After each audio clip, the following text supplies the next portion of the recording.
নমস্কার বন্ধুরা, আজকে আমরা এসেছি হাওড়া জেলা গড়চুমুক 58 গেটে। রবিবারে ঘুরতে এসেছি। দেখো এখানে নদীর ধারে দেখলাম একটা স্পিড বোট যাচ্ছে কলকাতা থেকে। দেখো কীরকম দারুণ স্পিডে যাচ্ছে। এটা হচ্ছে গিয়ে দামোদর নদী আর হচ্ছে হুগলি নদীর সংযোগস্থল হাওড়া জেলার গড়চুমুক। দেখো স্পিডে হেভি স্পিডে যাচ্ছে গাড়িটা, খুব ভালো লাগছে। তোমরাও আসবে এখানে। আচ্ছা দেখো, এই যে আমাদের গাড়িটা দাঁড় করানো আছে এখানে। আর ওই যে সামনেই নদী, এই গাড়িটা দাঁড় করানো আছে।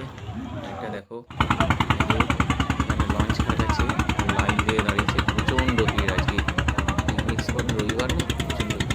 এটা দেখো তিন মাথার মোড়টা, ওইদিকে হচ্ছে সরকারি গেস্ট হাউস। এটা হচ্ছে দামোদর নদ, যে সূর্যাস্ত যাবে।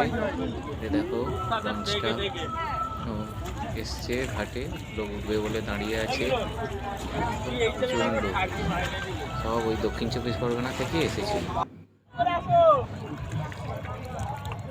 সমুদ্রের চারিদিকে বোল্ডার, নদীর চারিদিকে বোল্ডার, উপরে সব ভালো লাগছে, খুব সুন্দর লাগছে। তোমরা আসবে, দেখবে ভালো লাগবে।